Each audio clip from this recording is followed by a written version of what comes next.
You know, there's not enough room on Monday nights for 2 JDs, bro. What are we gonna do? What are we gonna do, man? Maybe they should put me in Judgment Day. Rhea Ripley's already wearing my name on her face. The fake JD has arrived. JD McDonough. I know you saw Finn Balor creeping around. Or maybe he was looking at Kathy Kelly. I don't know. I don't blame him. Monday Night Raw tonight, man. Boring. Boring. It was a good show. Boring. Gunther has his next victim. Sami Zayn and Kevin Owens lose a non-title match. Why? Cody Rhodes says a whole lot of nothing. No explanation. I didn't expect one. But a whole lot of nothing. And Ronda Rousey. Lousy. Drowsy. Every time she shows up, man, it's some comedic segment on Monday Night Raw. Ladies and gentlemen, this show sucks. Not this one. Raw. And we're going to the OTS venue. Tonight, we are drinking our beverages ice cold, as always. And we are not sponsored by Fast X. Shit sucks. But we're going to the OTS venue, and I got one question for you. What the fuck are you guys drinking? I'll see you over there.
I don't even know why I come here.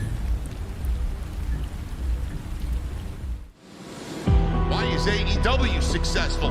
Why is Tony Khan running his promotion better than Vince McMahon and Bruce Pritchard are running Monday night and Friday night? Long-term booking.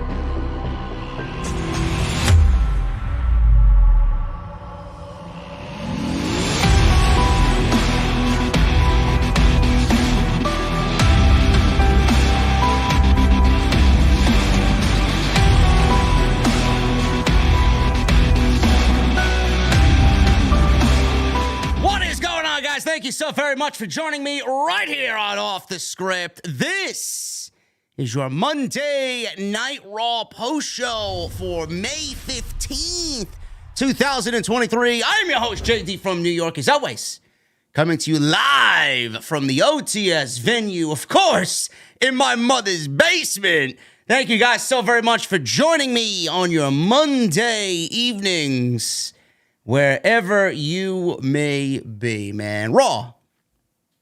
Boring. Boring, man. Listen, I don't want to come on here and be a negative Nancy. Usually I am, man, and I actually quite enjoy it because the show sucks. The show sucks, in my honest opinion, man. I can't get excited about really anything on this show. It's just blah. That's all it is to me. It's just blah. It's 3 hours of just whatever the fuck they want to throw on TV, and there's no real substance. There's nothing to sink your teeth into. There's nothing that's coming out of this shit going into Saudi that is rich with story. It's just the same old formulaic, same old shit that we saw going into WrestleMania. They're just rehashing this because it's a quick, easy payday in Saudi Arabia. The big thing tonight is Gunther. Gunther is obviously defending the Intercontinental Champion. By the way, he is fucking great. He's easily I would honestly say Gunther's my favorite thing on all of WWE programming. Anything that he's a part of, just great. Tonight was about finding him a new challenger for the Intercontinental Championship at Night of Champions. Now, WWE has a gimmick pay-per-view where all their championships are on the line, supposedly, but we got Cody Rhodes versus Brock Lesnar, not a championship match. Trish Stratus versus Becky Lynch, not a championship match. So WWE is in need of a challenger for Gunther and the Intercontinental Championship tonight. And out of all the names in that ring tonight, Bronson Reed, Dolph Ziggler, Von Wagner was in the Battle Royal tonight, man. Oh, my goodness, man. Where did Von Wagner come from, bro? Send him back down to Tuesday night. We got Zion Quinn. Who? Zion Quinn. Does anybody know who Zion Quinn is? Raise your hand.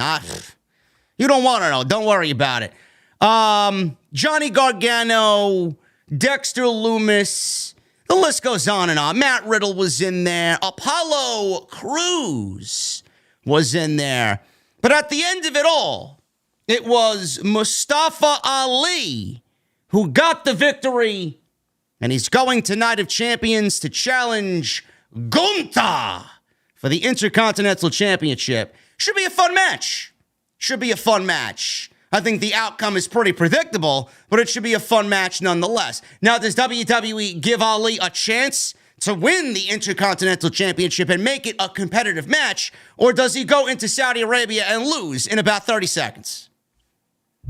I know a lot of people are like, well, this could be the same thing that happened with Ricochet in his match against Brock Lesnar in Saudi Arabia. That one time it happened, and it ended in about, 3 minutes? I'm looking at this match and maybe seeing the same thing happening to Mustafa Ali.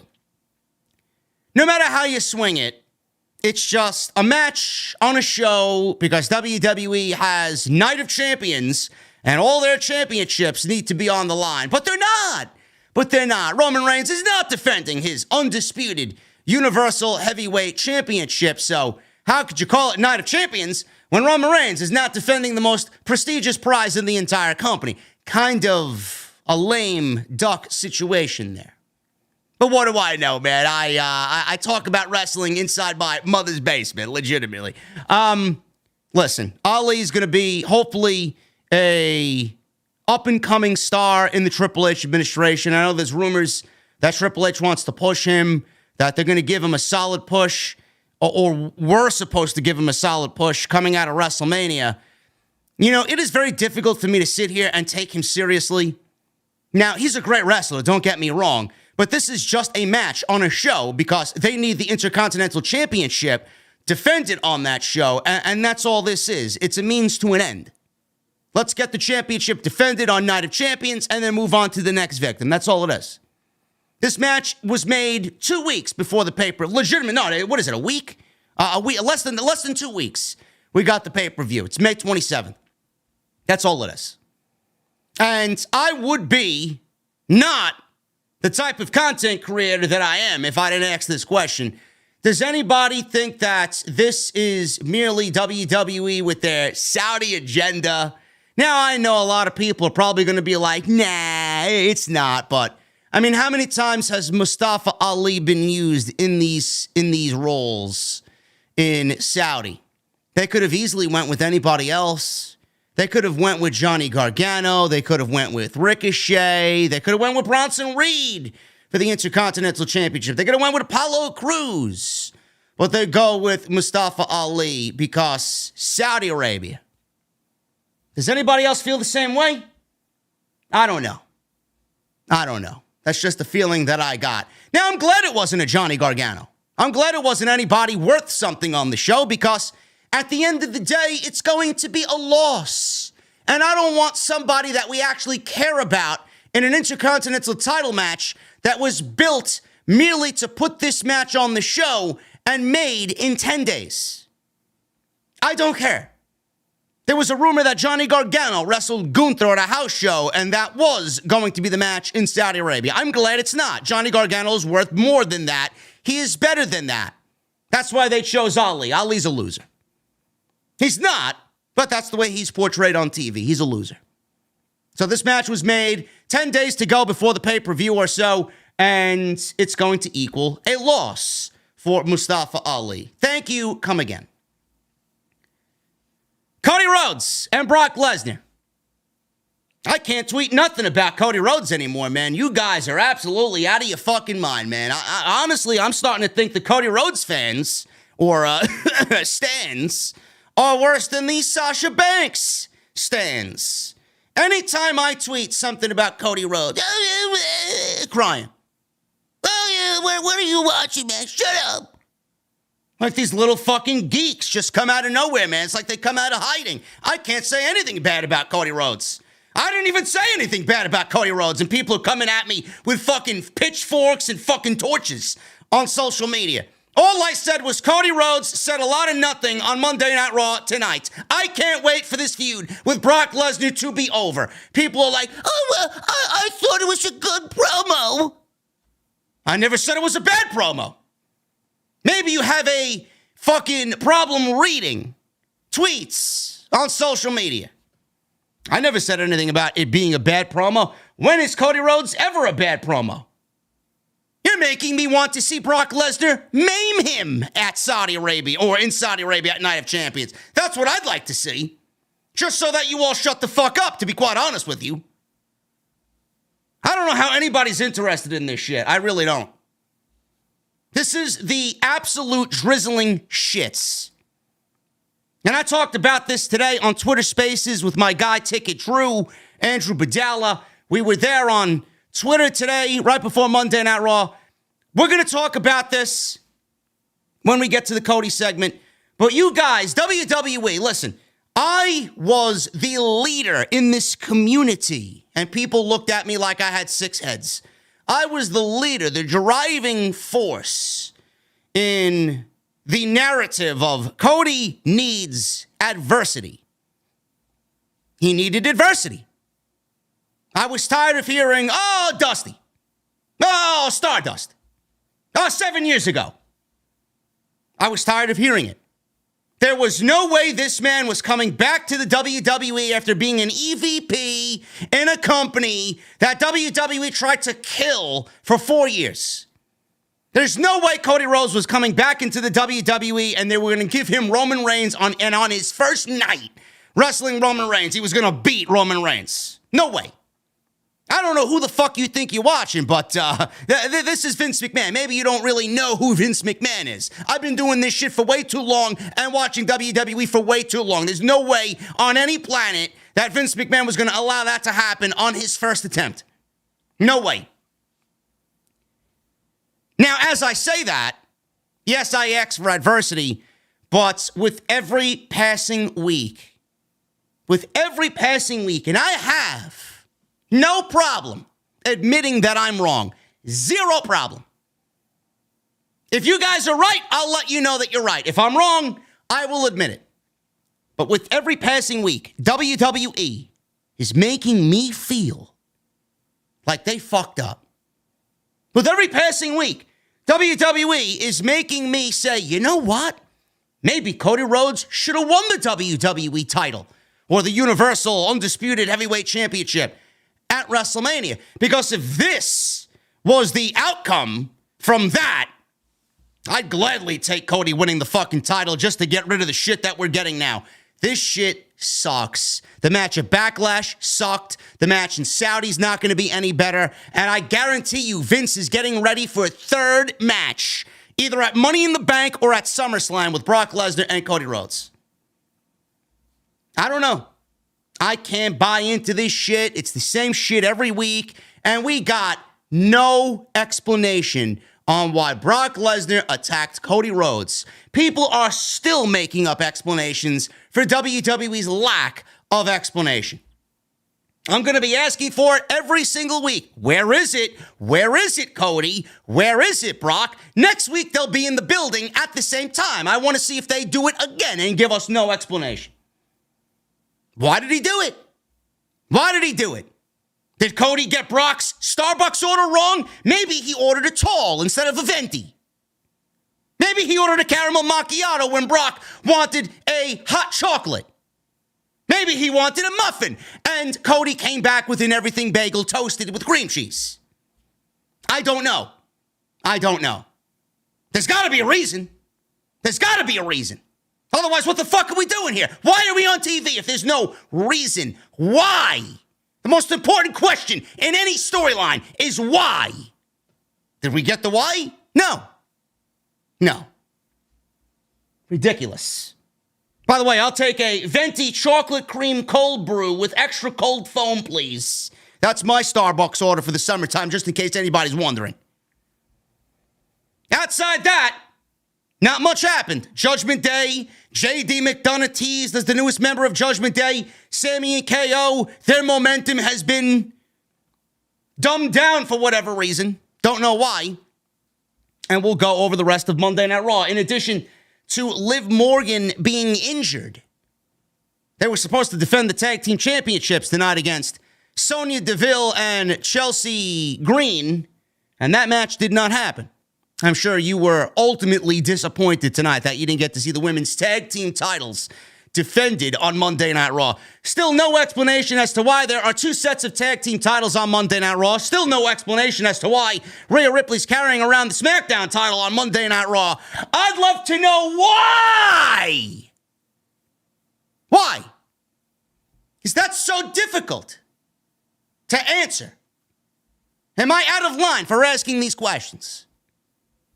I don't know. I don't get it. Thank you guys very much for joining me, man. We're gonna get right into it tonight. We got 2,300 in the venue tonight, man. I appreciate you guys very much.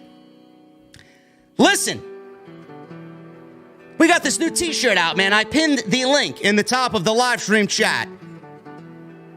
The Legend of Zelda Tears of the Kingdom is out for Nintendo Switch. Apparently, it's over 80 hours long. There's no way I'm finishing it. I didn't even finish Breath of the Wild. But I got it anyway. Big Zelda mark. Some of you guys are as well. This is a limited, and I mean limited, timed release. It is exclusive beyond words. We sold over 50. There's only 100 made. If you guys want your t-shirts, man, you better act fast because they're going quick. Click that link. Get yourself a t-shirt. It's a great way to support the show. And make sure you guys go and get your new JD, Legend of JD from NY t-shirt, now available. And when they are gone, man, all 100 are gone, it is gone forever. Until I say so. Maybe we'll redo the design with Jesse on it. Who knows? Follow me on social media at JDfromNY206, Twitter, Instagram, TikTok, and Cameo. Make sure you guys hit that thumbs up. We need 1,000 likes minimum tonight on the podcast. Super chats are open. Get them on in. We'll hang out at the end of the show. Memberships are open as always. Always accepting applications to the VIP club. There's more content going up now than ever before, man. So make sure you guys go check the homepage. There is plenty of news to get caught up on. Today we released a video on Randy Orton. Randy Orton forced to retire? I don't think so, man. I think Randy Orton's coming back. There were videos all weekend long Go check that out. If you missed anything, it's all on the homepage. If you guys want to catch up on all the news right here on OTS. Tonight's show sponsored by my great friends over at Blue Chew. BlueChew.com. That is code JD at checkout for your free sample. It's BlueChew.com. I want to thank them as always for being a great friend and a great sponsor right here on Off the Scripts. Issa is in the chat. Issa, how's everything going? We love you. And thoughts and prayers out to Issa's mom. So I want everybody to throw up those prayer emojis for Issa's mom. And I hope she had a lovely and beautiful Mother's Day. Thank you for being here, Issa. It's always good to see Issa in the chat. Always. Let's get into Monday Night Raw, man. Sami Zayn, Kevin Owens, they opened the show. And I thought this was a very good opening segment to Monday Night Raw. Very fun. Sami Zayn was at a decibel 11. Kevin Owens then joined him as Judgment Day came out. And Sami Zayn and Kevin Owens, Tag Team Championships. What are we doing with them? What are we doing with them? WWE has still no answer to the question of why are Sami Zayn and Kevin Owens carrying around two Tag Team Championships? Everybody thought that this was merely for the perception of the bloodline, Jimmy and Jey Uso. WWE has no idea what they're doing. They still got the Raw and SmackDown Tag Team Championships. You would think after a draft, they'd make at least these answers a little bit more clearer, and they have yet to do that. The titles are not going back to SmackDown. There's no two sets of titles. There's no separate divisions. There's no separate brands. They're just operating with 4 titles. They're both carrying around 2 sets of Tag Team Championships. It's ridiculous. Either merge the divisions and get this show back to the way it needs to be with 1 set of titles, or tell us what the fuck is going on. You would think with a draft that these questions would be answered, and nothing. Same thing with the women. I'll talk about that a little bit later because we've got Rhea Ripley on this show carrying around a title that's not even to this brand or for this brand. Ridiculous. So Sami and KO will defend against Roman Reigns and Solo Sikoa. Tag Team Championships will be on the line. Roman's got to do the job that the Usos clearly cannot. Sami says he's excited because they found out on Friday that they will be defending the Undisputed Tag Team titles in Saudi Arabia against Reigns and Solo. He said on paper that's as big of a threat to their titles as there is. But he says they don't see it as a threat. We see it as a gift, he said. Oh, sure, please. Wrap those titles up in a nice big box and a nice big bow for Roman Reigns. He's going to be Roman 4 belts by the end of Saudi Arabia. He said it's a chance at revenge at Roman Reigns that they thought that they would never get. He said both he and KO should have defeated Roman Reigns for the Undisputed title, but he has cheated his way through an entire title reign and has gone unchecked for far too long. So they will check him. He said Reigns has gone unchecked, and he doesn't know when to stop. He says they thought the only chance they'd get at revenge was watching the bloodline crumble from afar, but now that's happening all by itself. He says it's pushing too far and too hard. He says it's not enough to be champion for 1,000 days, and now he wants the tag team titles as well? He called Roman a psycho, a manipulator. You want these championships? You can't have them. And Sami Zayn is getting very angry, very emphatic in this promo. Then out walks all the members of Judgment Day. Owens asks them to cut the music. I'm so sick of talking about the bloodline, says Kevin Owens. He says if they are out here and want to fight, listen, we can fight. I want to fight. Let's fight. Sami told KO, whoa, let me step in here. This is my fault. I started at about a 10, and now you're right there with me. We don't know why Judgment Day is out here, so he asked KO, let's hear them out. Let's see what they have to say. Damian Priest, who is leveling up right before our very eyes. It's a great thing to see. I love all of Judgment Day. I think they're probably right underneath Gunther as my favorite thing on both shows. And Priest says, well, actually, yeah, I'd like to fight. So he's not backing down from anything. Finn Balor entered the ring and he said, listen, let's talk. I'm actually out here to talk. He says they wanted to wish them the best of luck in their match against Solo and Roman. He says he's confused because last week they said they were done with the bloodline, but now they're back where they started. So, yeah, you're about to get beat up by Roman Reigns, says Finn Balor.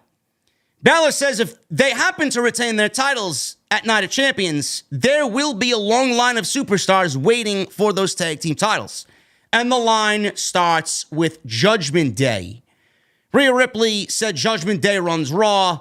Sami Zayn said, yeah, that's really great. You all made fantastic points. So Rhea Ripley was being heavily cheered here. The fans in North Carolina were chanting, "Mommy, mommy." And Sami says, well, let's hear from Dominic. I'd love to hear from Dominic. Every time Dominic tried to talk, the boos were loud. I don't really know if this was piped in or not. It sounded kind of piped in. I'm not really sure. KO says he can't hear Dom, so he'd like to punch him in the face. Can I punch him in the face? When KO moved towards Dominic to punch him in the face, Rhea Ripley stepped in between Kevin Owens and Dominic. Priest then just levels Sami with a big forearm, and the Judgment Day beat up Sami Zayn and Kevin Owens to start Monday Night Raw. Sami Zayn eventually clears the ring with a steel chair. He starts swinging a steel chair wildly against the Judgment Day. And that's the way the opening segment came to a close. I thought this was a great segment. I really did. I don't really know what we're doing with Sami Zayn and Kevin Owens. It's almost as if WWE doesn't know what they want to do with them. Do they want them on Monday Night Raw to wrestle the Judgment Day? Then they're getting into a feud with Imperium. And then they're doing the Bloodline thing. It's like they're all over the place. There's not one set thing for Sami Zayn and Kevin Owens to do. So now tonight, it's Judgment Day. Now, listen, I am okay with, champions being fighting champions and taking on all comers for the tag team championships. But Sami Zayn and Kevin Owens, their momentum has gone downhill coming out of WrestleMania. I don't know why that is. I don't know why they are not feeling the same after they won the championships. But this is the typical WWE thing. Every time baby faces win a title, no matter if it's a singles title or tag team titles, they just don't know. The company doesn't know how to book baby face champions. And I went over this over the weekend. There was a report that Vince McMahon being back in creative, whether you want to believe it or not, he's back. Vince McMahon being back in creative, some in the locker room are looking at that as a good thing. And the report also, in that same report, stated that Vince McMahon and Triple H's booking styles are different. Vince McMahon wants to push a big babyface and go heavy on babyfaces, while Triple H wants to make sure the heels are the top priority. And I agree with that, because if you got a great heel, then everything else is going to fall in line. A great heel, like Roman, like Gunther, they're going to make whoever they are in the ring with better. And look at what Gunther has done with everybody he's been in the ring with. Look at what Roman has done with everybody he has been in the ring with. I don't know why they can't get the championships on a babyface and then maintain that momentum. And now you're seeing it firsthand with Sami Zayn and Kevin Owens. It's not like they're being booed or the crowd doesn't like them. It's just going nowhere. It's very lukewarm. Tonight was all right in North Carolina. North Carolina is a big wrestling town. But for the majority of the weeks that we've seen coming out of WrestleMania, it just does not feel the same. And I know I'm not the only one that feels that way. And I don't know what we do. I don't know what we do. WWE cannot run this Sami Zayn and Kevin Owens thing with the bloodline much longer. After Saudi, it ends. I don't know how it ends. I don't know if the Usos cost Roman and Solo accidentally the tag team championships, where Solo eats the pin, because we know Roman's not eating the pin in Saudi Arabia. But after Saudi, this shit has to come to an end. And I don't know what you do with Kevin Owens and Sami Zayn. Clearly, you're seeing some teases about where they may go. Judgment Day, Imperium. I don't know. But WWE has a notorious problem of booking babyfaces. This is why I am not confident, even in Cody, winning the championship because it happened to everybody else before an eventual Cody Rhodes victory for the World Championship. How do we stop the bleeding with Sami Zayn and Kevin Owens? How do we get them and their momentum to be where it was? I don't know. This is what happens when WWE puts all their eggs in the bloodline basket. Everything else around it suffers. If they put that much effort into the bloodline like they did the bloodline with everybody else, then maybe we wouldn't be in this situation. If WWE gave us a clear-cut answer as to what we're doing with the tag team titles and the tag team divisions, maybe that will open things up for a little bit more excitement in the tag team realm. Because I don't know what we're doing. 2 titles on the same team. Meanwhile, we got 2 shows, 2 brands, and they're carrying around both sets of tag team championships. Let's get those tag team championships to mean something, because right now it looks stupid. I understand those titles being on the Usos to sell that storyline, but now Sami Zayn and Kevin Owens have beaten the Usos. They don't need to carry 4 tag team titles with them. Let's get the divisions where they need to be, and then they can welcome all comers, because then it would make sense. I don't know. I really don't know. It's just WWE just sucks at booking babyfaces. But this was fun. This opening segment was really fun with the Judgment Day. Clearly, it set up the main event for tonight's Monday Night Raw. It was Damian Priest and Finn Balor versus Sami Zayn and Kevin Owens in a non-title match. Shinsuke Nakamura. He went one-on-one with The Miz.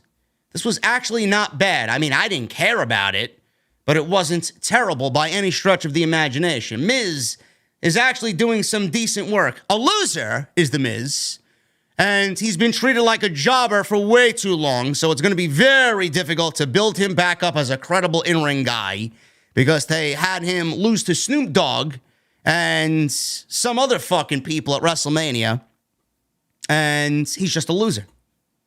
So there's no credibility there, and he's trying to get back into the good graces. It's almost as if WWE's trying to tell you, yeah, Mike Mizanin is still a decent wrestler.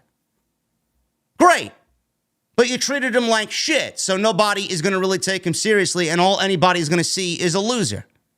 Nakamura, obviously Triple H is going to push Nakamura. He's going to be a major star on this show. He's going to be top billing, top priority, and that's exactly what happened here. He beats The Miz in about 10 minutes. Miz took control for a little bit before a commercial break. Nakamura went back on offense. Miz was fighting out of some offense by Nakamura, fought out of an armbar, hit a DDT. He goes for a cover, he gets a near fall. Miz used the very awful and clearly stolen yes kicks. He calls them the it kicks. Nakamura ducked the last it kick and then hit an enziguri for 2. Nakamura then blocked the skull-crushing finale. That was the second attempt of the skull-crushing finale by The Miz. And then he hit a sliding German suplex, which is one of his signature moves. Miz held on to the ring skirt. As the referee went to fix it, Miz poked Nakamura in the eye, trying to cheat to win. He then hits the skull-crushing finale, but Nakamura's leg was on the bottom rope to break up the cover. Nakamura quickly followed with a Kinshasa, and that was basically it for the 1, 2, 3. Shinsuke beats The Miz. The Miz is a loser. I don't know where we go with Nakamura. It is going to be very difficult for guys like Nakamura or anybody in that secondary title realm to go anywhere when Gunther's holding the Intercontinental Championship right now and nobody is beating him at least until September when Gunther breaks the honky-tonk men's record. So that's not happening. So it's either Nakamura racks up some victories and he gets a world championship match against whomever the champion is, whether it's AJ Styles or Seth Rollins. That remains to be seen at Night of Champions. But Nakamura right now, I just get a sense that he's going to be floating around doing a lot of nothing. He's going to be in this holding pattern until WWE gets a world champion on Monday night. And maybe he goes for that. Maybe he goes and wrestles Gunther again for the IC title. I don't know.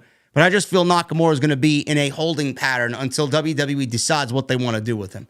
But he beats The Miz tonight in 10 minutes. And it was not a terrible match by any stretch. Pretty decent here to open Monday Night Raw. There was a lot of good promo work on this show. There was a lot of vignettes on this show. The first thing that we saw tonight as far as a vignette, there was a Seth Rollins sit down with Corey Graves. This was excellent. And I love the fact that they are doing this because Rollins can't show up on SmackDown and AJ can't show up on Raw. So I hope that WWE continues to push the narrative of going over what happened to Seth Rollins and how Seth Rollins became who he is today. They're documenting his WWE run. Hopefully they do the same thing with AJ on Friday night. I thought this was a great sit down with Corey Graves. So we saw some vintage clips of the old, and I mean old, beginning days of Black and Gold. He declared himself the next WWE breakout star. Then they showed current footage of fans singing his song, and Graves said many consider him a generation-defining talent. Seth was wearing some pretty bizarre clothing for this interview, and he had big glasses on. And we saw clips of Seth back in 2012 in NXT. Some of these clips included Dusty Rhodes and Triple H raising his arm after beating Jinder Mahal for the NXT Championship. Seth Rollins said he pushed the industry forward and paved the way. Graves then asked Rollins about arriving on Raw and SmackDown shortly thereafter as one of the most dominating members of a dominating faction in the Shield. If you guys were wondering if they edited out Dean Ambrose, they did not. They showed Jon Moxley on all of these clips tonight, as they should, because he was a very vital member of what was the Shield. So I'm glad that they didn't leave him out. If this was Vince McMahon, they would have left him out. They would have been petty. But Triple H, obviously pushing the narrative of vignettes and sit-down promos. You can't rewrite your own history. It happened. Deal with it. So Seth said he gets asked more than anything else about why he turned on the Shield. Seth said if you want to reach ultimate success, you have to take chances. And then he asks, and this is a very interesting question. And looking back in retrospect, it's a very interesting question. If I hadn't put that chair to Roman's back, if I didn't turn on Roman and Dean Ambrose, what would the future have looked like? Graves asks why the time is right now for a new world title and why Seth is the right person. And that was going to be part 2 later on in the evening with those questions being asked. It's amazing. It's something that is a great topic of discussion. What would the future look like if Rollins didn't turn on Roman and Dean Ambrose? I don't know if we would be with Rollins the way he is right now, to be honest with you. It's a very interesting question. Gunther! He made his ring entrance with the rest of Imperium. Ludwig Kaiser introduced Gunther to Monday Night Raw. Ladies and gentlemen. Is that a good Ludwig Kaiser? I don't know. Gunther is out there. He's got a microphone. Kaiser handed him a microphone. Perhaps an introduction is due, he says. He says he dominated SmackDown for almost a year as the longest reigning Intercontinental Champion of the modern era. He says he will continue his mission on Raw. He said no man on Raw has yet to be identified as his next challenger, nor has any earned his respect. He says that could change with the Battle Royal coming up next. Ladies and gentlemen, Battle Royal. I hate Battle Royals, man. I really do. I think Battle Royals are so cringe.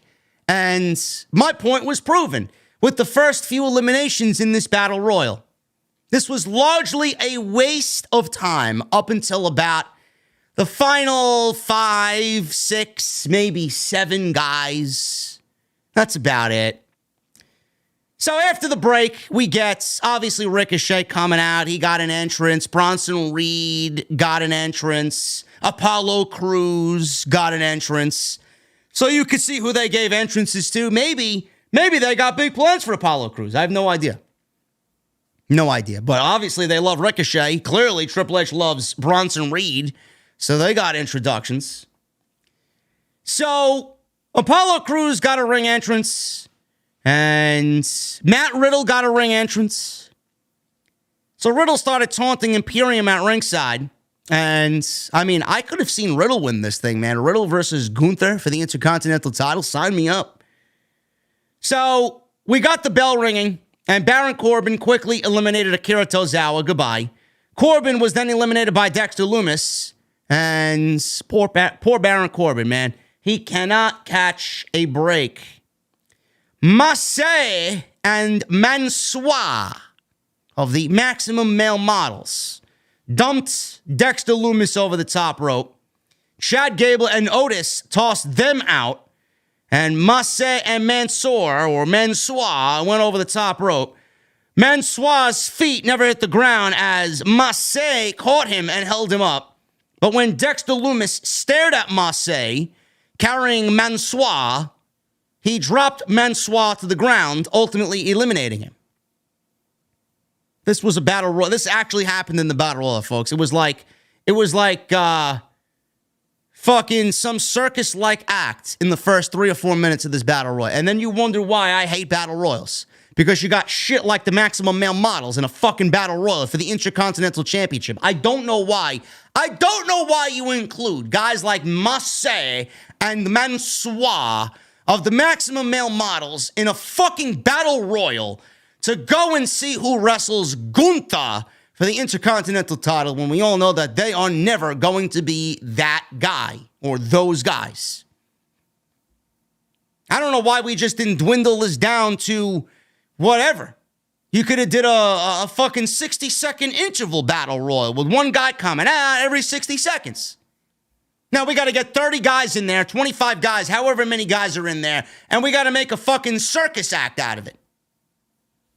It's not even funny. Just embarrassing. So they were gone. Goodbye.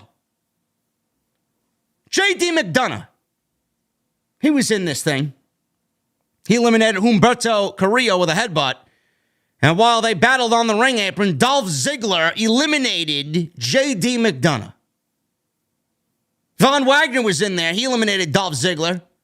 Put the lotion in the baskets, Von Wagner. Yeah, he's out there. He's a free agent, by the way. Von Wagner's a free agent. So Von Wagner eliminated Dolph Ziggler. JD McDonough then attacked Dolph Ziggler at ringside, repeatedly ramming his head into the ringside steps. The Irish Ace. This guy's copyright infringing my fucking gimmick, bro. Holy shit. I'm the New York Ace, and I'm the real JD. This is the fake JD, by the way, okay? Just want you guys to be aware. The Viking Raiders, they eliminated Zion Quinn. Who? Zion Quinn. Do you know who he is? Don't worry about it. Who the fuck is he, man? Fuck do I know? Don't worry about it, man. You don't need to know who he is. Zion Quinn. They eliminated Shelton Benjamin then. Next, did the Viking Raiders. Then they turned to Gable and Otis.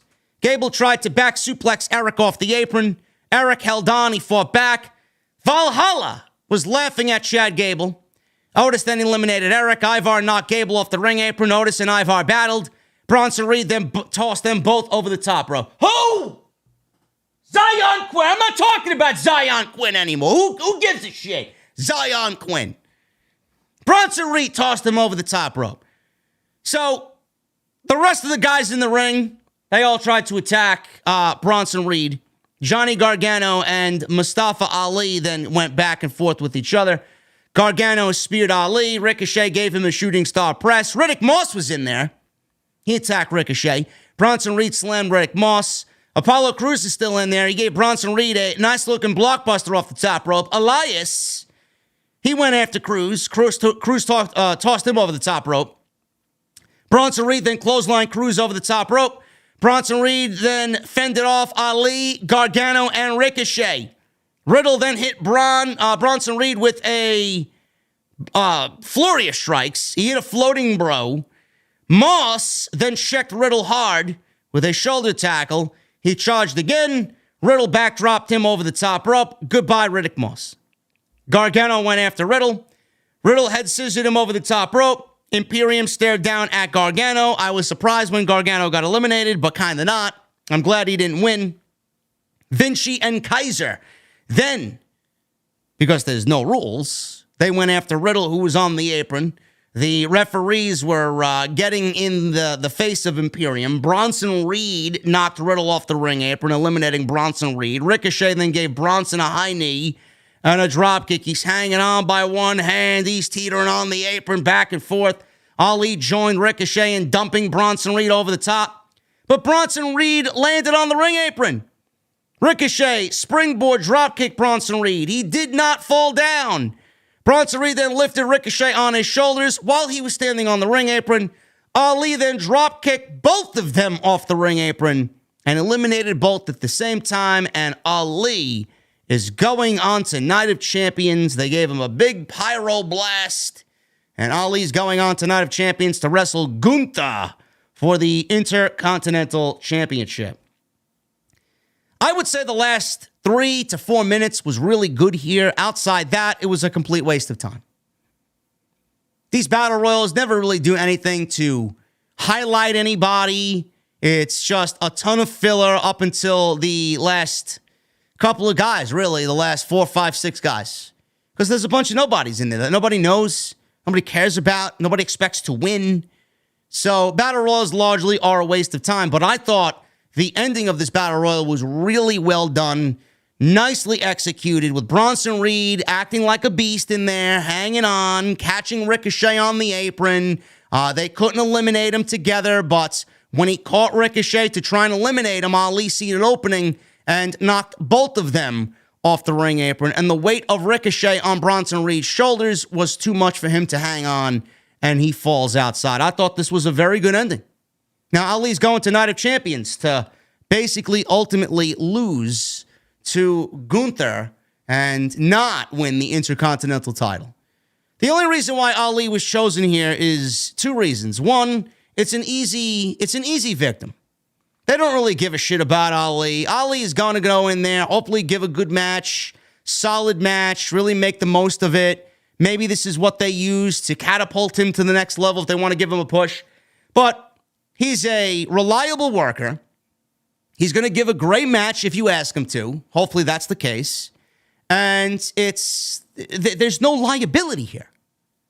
Like Gunther is not losing this championship at least until September.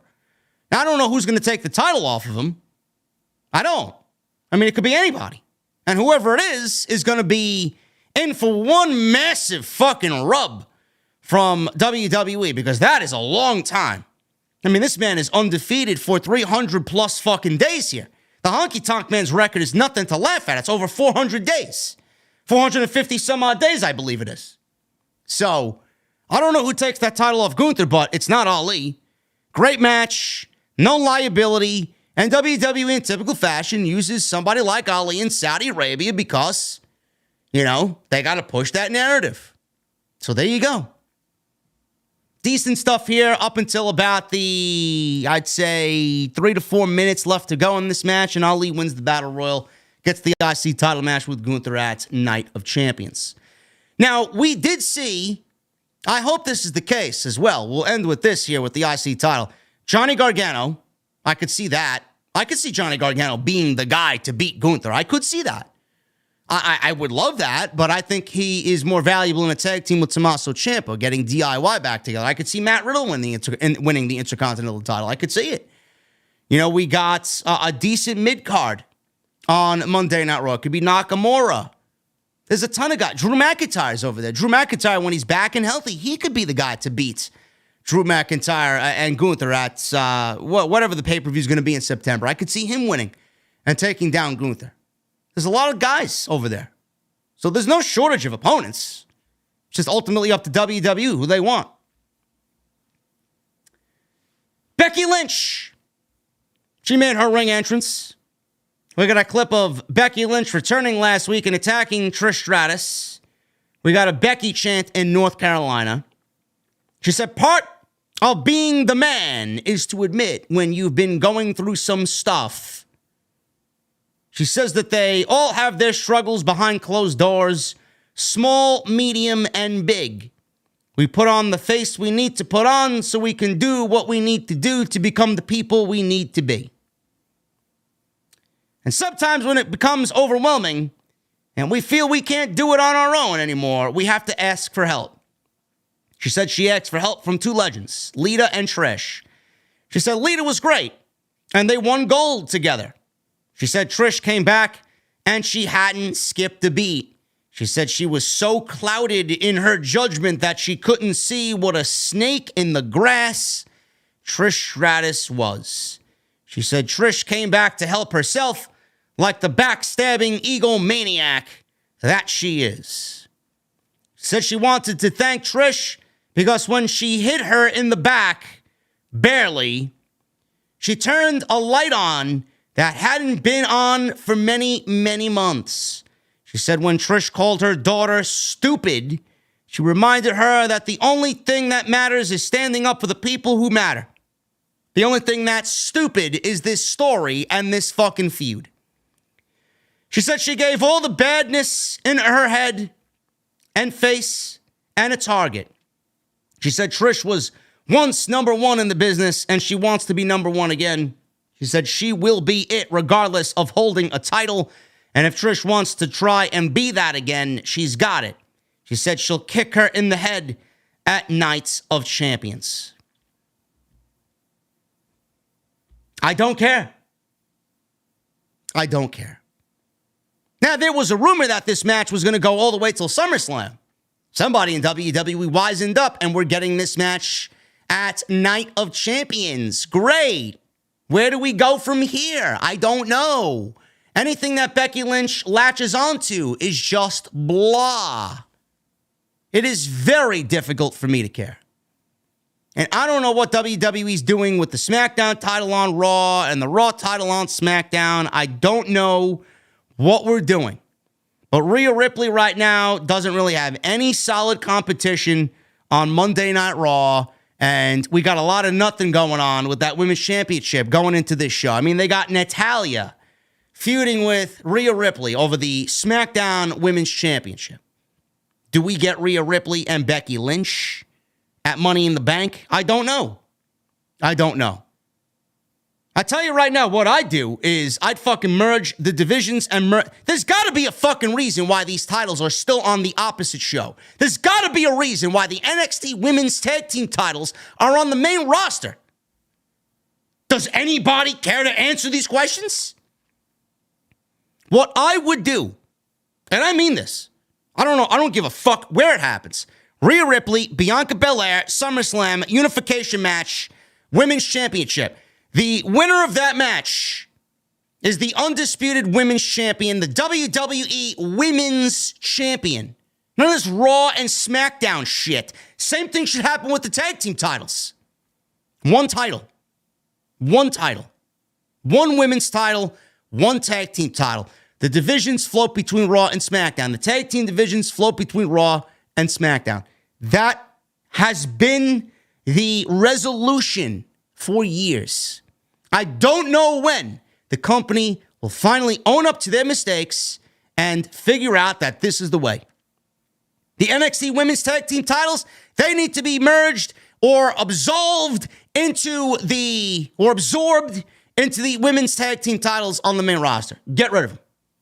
The most useless set of titles in the entire industry are both of those Women's Tag Team titles. We need answers. Otherwise, what the fuck are we doing here? Unification match between Bianca Belair and Rhea Ripley at SummerSlam. Book it. Book it.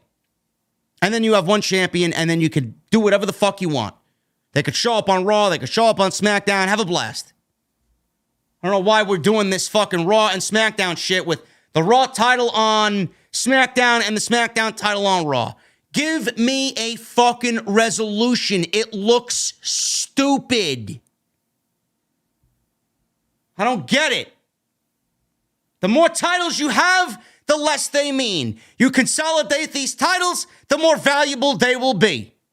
I would gladly give up the tag team titles in the women's division and fucking delete them, burn them. I would love to take those titles and fucking set them on fire for 4th of July. I really wish I could do that. Get rid of them and make an Intercontinental Championship for the women. With the divisions merged, it would work beautifully. Start building some fucking women up to start being the next in line, the next Becky, the next Bianca, the next Asuka, the next Alexa, the next Charlotte, the next Sasha, the next Bayley. Who do we got? Who do we got? Charlotte, Rhea, Bayley, Bianca, Asuka. Rhea.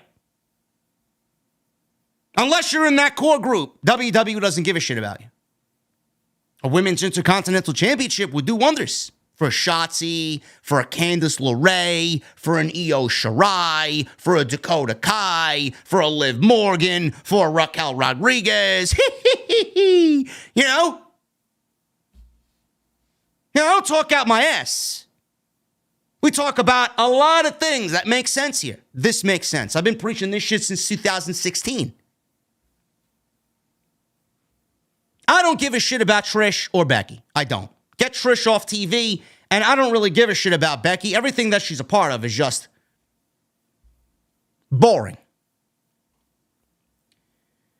Kathy Kelly interviewed Rhea Ripley. She was backstage about Natalya. She interviewed her about Natalya. Ripley said Natalya has had an impressive career, but she needs to stay in her lane. Natalya walked in, I grabbed a pillow, and I fell asleep. She said, this isn't about lanes. She said, Ripley is the most dominant woman to ever hold that title, and she deserves respect. All right, let's stop calling Rhea Ripley the most dominant woman ever, okay? What has she done with the title? Nothing. WWE loves these narratives. Something she hasn't been affording her opponents recently, respect. Ripley told Natalya not to act like she ran to the ring last week to help Dana Brooke. She said Natalya went after her because she thinks that Rhea Ripley can make her relevant again. She said if she interrupts her again, though, she won't help boost her career. She will end it. Dominic walked in, took Rhea by the hand, and they walked off holding hands together, making a small portion of the IWC jealous. Natalya is boring. The only reason why this is happening is because Night of Champions. No liability there, Natalya. So we got Mustafa Ali and Natalya, the no liability crew, going over to Saudi Arabia to help do the deed. Great. It's exactly how I want to spend my Saturday afternoon, watching boring, predictable matches. Backstage, Ali approached Gable and Otis. He says he used to be a loser, like both of them. I don't know where Ali thinks he is, but he is still a loser. Then he started thinking more positively, and now he's a winner. He strutted away from the camera, and then he turns the corner, and he runs right into Imperium. Gunther says he's going to lose and get the beating that goes along with it. He told Ali that he feels bad that Gunther has to go all the way to Night of Champions and go back only to lose the Intercontinental Championship. He told him, stay positive, stay positive. I should stay positive, man, but it's very difficult to stay positive on a Monday night while you got to watch 3 hours of fucking Raw. Very difficult to stay positive. Ali is not winning, and Gunther is going to give him the beating of a lifetime. Dominic Mysterio. He's with Rhea Ripley against Xavier Woods. Another one-on-one match. Didn't we get this match last week? Why are we getting this match again? This went about 11 minutes. I mean, the match means nothing. Or does it? I don't know. I don't know what's going on here. There's a reason why this match is happening, though. So, Woods, he tried to go after Dominic on the outside, but Rhea Ripley got in his face. We got a commercial break. Woods was in control, and he was on offense on Dominic, and he had a rolling clothesline for a 2 count. Dominic then comes back with the 3 Amigos, but Woods got his knees up on a frog splash after the 3 Amigos. Woods followed with a gut buster. He goes for a cover, he gets a 2 count. Woods then sets up for the springboard elbow drop. But like last week when we got this match before, this is the second week in a row we got this match, Ripley pulled Dominic out of the ring. Same spot, same sequence. Woods hit Dominic with a dive, got into Rhea Ripley's face as they had a face-to-face. As Dominic gets back in the ring and distracts the referee, Ripley hit Woods and rolled him back in the ring. Dom followed with a inside cradle for a 1-2-3, and he gets the cheap victory. There you go. Mario De Leon. I don't know where you heard I didn't want an IC title belt for the women when I've been expressing that for the last 6 weeks, bro. Maybe you're new here, man. Why are we talking about the women's Why are we talking about the women's Intercontinental title when I'm talking about Dominic and Xavier Woods? I'm sorry, did it go one in one ear and out the other? Who said where did I ever say I never wanted an Intercontinental title? I don't want women's tag team titles. I never did. The biggest waste of titles in the industry are those women's tag team titles. Start paying attention or I'm going to have to dump you. Dominic wins. Why are we getting this match 2 weeks in a row? Is Kofi Kingston on his way to coming back? I don't know. Are we getting New Day versus Judgment Day on Raw? Is this going to be the lead-in for Big E to come back? Maybe we get Big E and Kofi coming back with Xavier. Maybe that is going to be his equalizer to Judgment Day. I don't know. There's got to be a reason why this match happened 2 weeks in a row. Or maybe Vince caught a fucking weekly dose or case of dementia and he forgot that he booked this match last week. How many rematches have we seen under the Triple H administration? Not many. Xavier Woods and Dominic now, 2 weeks in a row, we got a fucking rematch, and we just were removed from a 6-hour draft, and we got a rematch 2 weeks in a row. Yeah, I'm the fucking crazy one. There was a JD McDonough video package that was tremendous stuff. A vignette aired on JD McDonough. He says he bought for a long time that if you do the right thing and work hard and treat others with respect, you'll get your turn. He said the years ticked on and he saw guys unfit to lace his boots get opportunities ahead of him. So he realized he was performing for an audience of fools. And now what you're left with is this. I am the cause of force, pain, and suffering. I am the disruptor. I dig the graves. The Irish ace is here to stay. I thought this was a tremendous vignette. JD McDonough, very good, very intense delivery. And this is exactly what we need to see. Not only with JD McDonough, we need to see this with a lot of the up-and-coming NXT talent. We need to see this for Apollo Crews that we saw. We need to see this in The Share. We need to see this with Grayson Waller. We need to see this with Cameron Grimes. We need to see this with Von Wagner and Zion Quinn and all those guys. Odyssey Jones. This is what we need to see. So hopefully this is a step in the right direction in getting these guys some stable footing on the main roster. Something as simple as that will go a long way and continue to do that. I thought this was great. Kathy Kelly. She chased down JD McDonough as he was leaving the parking garage. Now, JD McDonough, he got eliminated in the Battle Royal, and he attacked Dolph Ziggler by repeatedly bashing his head into the steel steps on the outside. Kathy Kelly approached McDonough as he was leaving the building, she asked why he targeted Dolph Ziggler. He said he came to Raw to make a statement, and Ziggler has done it all. He's listed all the titles he's won, and there's no better choice of victim than somebody like Dolph Ziggler. He says he'll show everyone why you should never bet against an ace. Now, that is a lie. I love that line, man. Never bet against an ace. This guy, man, I'm telling you, man, if you don't know JD McDonough, you're going to know. This guy is great. Balor, he was looking at JD leave the building. Not me. I wasn't there. He's looking at McDonough leave the building, and he wandered into the frame, and he was looking at his student, his pupil, leaving the building, leaving the parking garage. Now, that clearly is a tease as to who the next member of Judgment Day is. They started the tease, they started the build, and that's exactly what's going on. JD McDonough is going to be the newest member of Judgment Day, and I think it is an excellent choice. I think so. Gimmick fits, the intensity fits, the vibe fits. It's perfect. Absolutely perfect. And Judgment Day is so hot that JD McDonough will be a star before you know it. We got Indus Sher with Jinder Mahal. It's exactly what I want to see on Monday Night Raw. Jinder. No, thank you.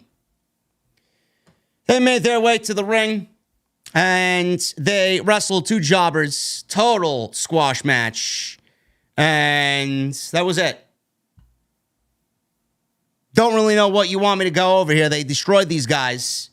LeVar Barbie and Drake Thompson were their names, as if anybody cares.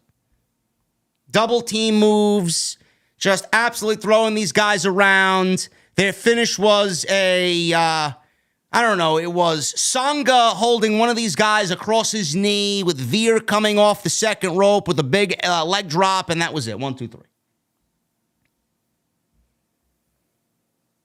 Jinder Mahal had a few words in Hindi after the match was over. Jinder went over to the commentary team after and says, they will run the show. They are the future, and their future will be draped in gold. Crowd was mid. And the crowd went mild for Jinder Mahal and Indus Sher. Presentation is good. Don't care. We've seen this before time and time and time again. These types of tag teams do not last on the main roster with Vince McMahon's shadow looming over creative. This will be a pet project for Vince McMahon, and then he will get bored with it within 2 months, and then you'll see them back on NXT. Backstage, Sami Zayn and Kevin Owens, they were chatting. Imperium walked up to both Sami and KO. Owens asked, what? Gunther says they disrespected his men last week. Owens says they'll fight them again next week. Sami says they'll find a partner. Gunther smiled and said, yes, I agree to it.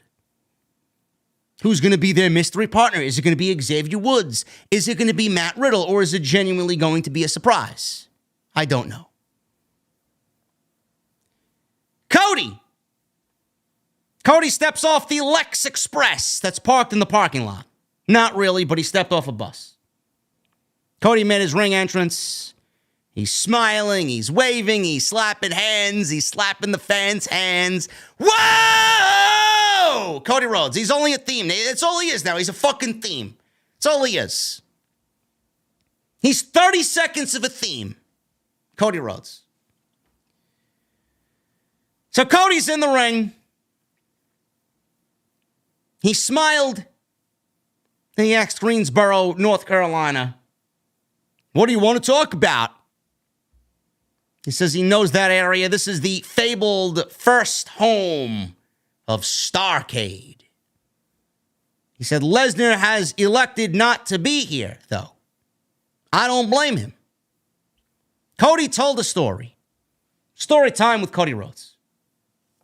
He asked Lesnar if he sees himself as the hunter. Let me ask you something, Brock. How's your face? He said when Lesnar looks in the mirror, he sees an alpha male, but he should also see a black eye and staples. He says when he looks in the mirror, he sees the man who put them there and busted Lesnar's face and maybe broke his own spirit. He said he gladly accepts Lesnar's challenge at Night of Champions. Well, I mean, they had the graphic ready to go last week. Now you're accepting the match while they just showed us the graphic all week long? Of course you accepted, Cody Rhodes. Of course you did. He says he's not going to go out of bounds on Lesnar because there's been a lot of chatter about his ego and flexing his influence and having a lack of dates. He said Lesnar is, first of all, a lack of dates, really? Lesnar's been there more than Roman Reigns. A lack of dates. He hasn't missed one premium live event all fucking year. He said Lesnar is better than 99.9% of the wrestlers, but at Backlash, Lesnar was not better than him. He said Lesnar called it a cheap win, a wrestling counter to a wrestling move in a wrestling ring. Somewhere Vince had a heart attack because the word wrestling was used 3 times in the same fucking sentence.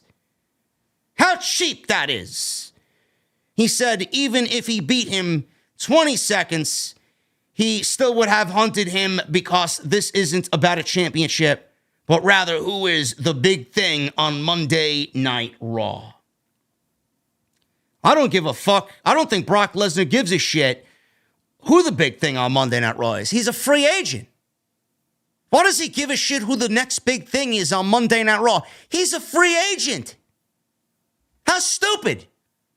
Why would Brock care about what happens on Monday Night Raw when he's got ties to SmackDown too? He don't give a fuck.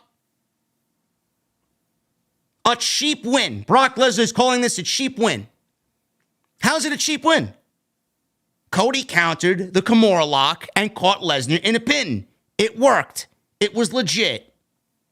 Now, but it's a cheap win. Let's put a damper on wrestling maneuvers, getting the job done at Backlash. He says they always call Lesnar the next big thing. He says they were right, but eventually they just say next. He says he has conquered WWE, but they are at a point where he needs him to take his busted face and step aside because he's not the big thing anymore, but rather he's simply in his way. Good, end it and move on. I posted about this promo on social media tonight when it was over. I said, a lot of nothing said by Cody Rhodes. I can't wait for this Brock Lesnar and Cody Rhodes feud to be over. All I got was crying from the Cody marks and the geeks and all this other shit. Oh, but it was a great promo. Cody, can I ask you a question, Cody? What was said here outside the norm? What did Cody say here any different than the last 3 promos he cut on Brock Lesnar? What was so great about this one? It wasn't bad. Cody Rhodes is never, Cody Rhodes will never deliver a bad promo. Seriously. But what made this, oh my God, Cody had a great promo? Nothing was said. Legitimately, nothing was said. There were no new layers added to the story. There was no explanation. There was nothing. He talked about the staples, he talked about the black eye, and he talked about Lesnar calling it a cheap win. We know Lesnar's in Cody's way. I don't need him to reiterate that to me. I want to know why. Why is this happening? I'm going to ask it every fucking week until I get an explanation. Why? I don't give a shit about the staples. I don't give a shit about the black eye. I don't give a fuck how many times they wrestle. There needs to be a reason as to why Brock Lesnar has attacked Cody Rhodes. Now we're going into match 2, and we still don't have the answer to that question. So how can I care? How can I care about something that WWE has failed on giving us an explanation on? I don't know what we do with Cody, man. I really don't. This whole thing is just completely ass backwards. Cody's momentum has gone downhill with Sami Zayn and Kevin Owens coming out of WrestleMania. I said this in the open. WWE is making me take back everything I said about Cody needing adversity. If I had a crystal ball and I seen that this was the outcome with this lack of storytelling following WrestleMania, I would have easily said, with everybody else, Cody needs to win the World Heavyweight title at WrestleMania. He needs to be the guy. Roman's reign needs to end. You're going to make me take everything I said back about Cody Rhodes. If this was the outcome, if I knew this was where they were going, I would have absolutely sided with everyone that said Cody needs to win. But what are we doing here? Is this it? Does Brock win? Does Cody beat Brock twice? I mean, that's a little outlandish there, man. Can you see Brock Lesnar losing twice in a row to Cody Rhodes? The first time was clean. Do you see this happening again in Saudi? I have a feeling that WWE, Vince is going to book this match again for a third time. And at that point, I can't even fathom how anybody's going to care. He needs to beat Brock and move the fuck on. This roadblock that everybody runs to or runs into by the name of Brock Lesnar, it is fucking boring. It is the same shit over and over again. Brock's big, Brock's tough, Brock's a beast. I don't give a shit. We've been there, done that, and his matches are fucking garbage. Every single time. It's the same match every single time. But WWE, Vince McMahon, is booking Cody as this fucking conquering babyface. And he thinks this is the way that the fans are going to maintain their, Cody needs to win the title. I honestly care less about Cody's fucking chase for the title now than I did going into WrestleMania. Whatever they're doing now is having the opposite effect. Now, I'm not some fucking 6-year-old child. I mean, the children love Cody Rhodes. The fucking geeks who don't know any better love Cody Rhodes. But I, a smart fan, don't give a shit about Cody Rhodes and his title chase anymore. You wasted too much time. You've given us no explanation as to what's going on here for 2 pay-per-views. Why would I care?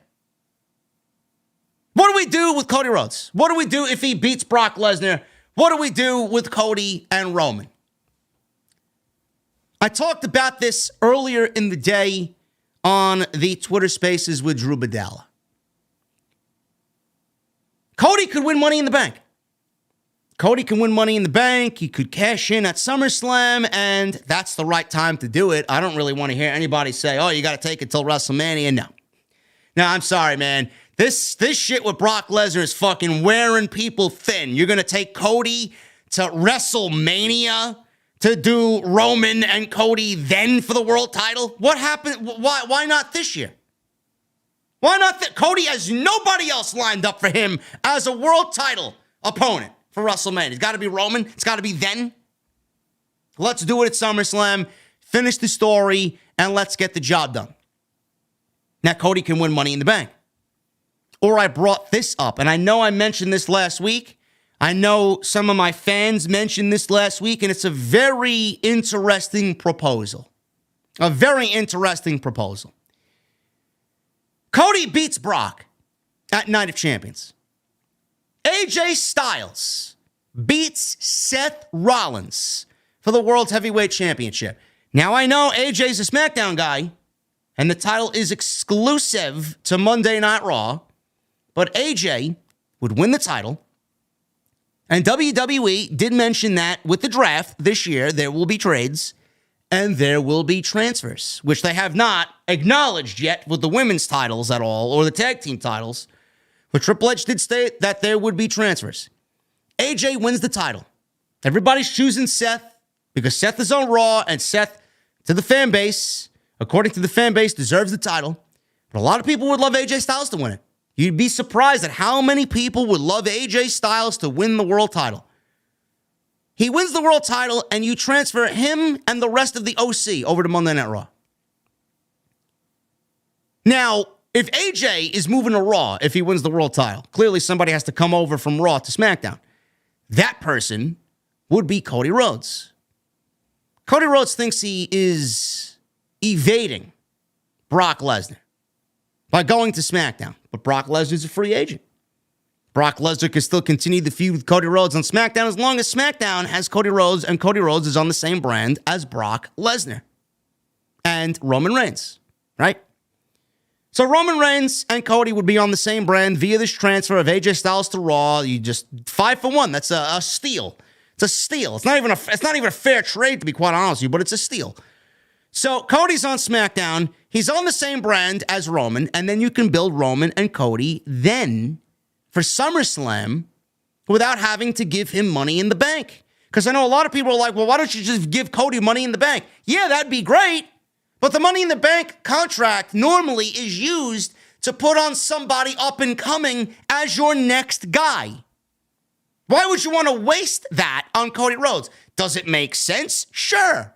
Would I like to see Cody cash in on Roman Reigns? Sure. But if he beats Brock Lesnar twice, I think he's pretty much set himself up for a championship match regardless, no matter what. So why would he need the Money in the Bank? Cody, Roman, SummerSlam, book it. And then you can have LA Knight win the Money in the Bank or somebody else win Money in the Bank and you don't have to tie up Money in the Bank with Cody Rhodes. It's a possibility. It's a possibility. Is that a fair trade, people are asking? Not really. Not really. Maybe they include Cody and a draft pick or something. Cody and somebody else. I don't know. Work with it. Have fun with it. But it is a possibility. It is a possibility. Now, I don't know if WWE has that type of thought process. I don't know if they're actually thinking that. I don't know why they included SmackDown in this Raw exclusive title, crowning this new champion that is exclusive to Raw. There's got to be a reason why SmackDown's included. Maybe that is the reason. Maybe. Is there a method to their madness? I don't know. So we'll see what happens. This Cody promo was more of the same. Rah, rah, rah. Nothing new. No new elements added. The feud continues to bore me to sleep. It is what it is. Sorry if you don't agree with me, but I'm pretty much over this Cody Rhodes, Brock Lesnar fiasco. Zoe Stark. She was backstage. She said she knew she was going to win last week. The camera looked over, and there was Nikki Cross. She was sitting there. Zoe called her a freak. Candice LeRae ran in and told her, "Don't talk to Nikki Cross that way." Stark said, "Your family is a bunch of weirdos." LeRae says, "Don't talk about my family." LeRae says they can settle this in the ring. And Zoe Stark said, "Perfect. See you next week." Zoe Stark versus Candice LeRae? Not bad. Will the fans care? Probably not. Raquel Rodriguez Gonzalez. She's out there. She went one-on-one with Chelsea Green. Now, this was supposed to be a tag team title match with Liv Morgan and Raquel Rodriguez against Chelsea Green and Sonya Deville, but Liv Morgan is injured. This is coming from Fightful. Liv Morgan is injured. She was scheduled to be at a Cricket Wireless meet and greet this afternoon, but she was replaced by Dolph Ziggler. I'm sorry to all that attended this meet and greet where you were expecting Liv and got Dolph. Morgan was reportedly injured during the match against Damage Control on Friday Night SmackDown. No word yet on what the injury is or how severe it is or what the injury actually is, but Liv Morgan is now injured. I'm sure you're all heartbroken that you didn't get this tag team title match on Monday Night Raw tonight. But we got Raquel and Chelsea Green, and it was a waste of time. This women's division is good enough to fucking cure insomnia. Seriously. Green was working over Rodriguez, and Rodriguez, she comes back and drops Green over the top rope. She hit Chelsea with 3 straight clotheslines. Chelsea started punching at Rodriguez. Rodriguez brushed it off, fall away slam. the big swinging or what is it? The tilt-a-whirl or tornado elbow off the corner. She does. And then she hit the Tejana bomb for the 1, 2, 3. So as they showed Rodriguez celebrating on the stage, she walks up the ramp. Ronda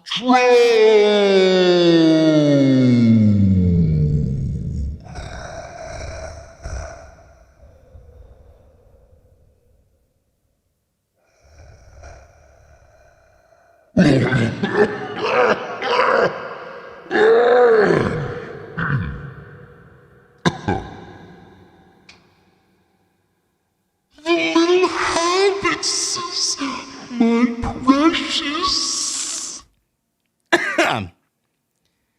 Ronda Rousey and Shayna Baszler attacked. Rousey laughed and then yanked Rodriguez by the hair. She said she will defend her tag team titles against them with or without Liv. She held on to the hair and then held her arm for Baszler to kick Rodriguez, and they are out there making a statement for the women's tag team titles. Oh, great, man. What'd I tell you, man? Rodriguez and Liv Morgan were nothing more than transitional champions. Wow. What an exciting division with Ronda and Shayna winning the tag team titles, man. Oh, my goodness. Boring. You could not pay me all the money in the world to fucking care about this storyline or whatever's going on here. They showed Imperium backstage, shaking hands with someone off camera. Then the camera revealed it to be Paul Heyman. But Paul Heyman's a SmackDown guy. Paul Heyman got drafted. He got drafted to SmackDown. The fuck is he doing on Monday Night Raw? Believe it or not, folks, Paul Heyman had a Raw visitors pass to show up tonight, man. WWE, 2 weeks in, continues to break their own draft rules. Unbelievable, man. It's amazing. They just can't help themselves, man. It's like they're fucking laughing at you from behind the curtain. JD and all those geeks online that complain about a brand split. We're going to show them.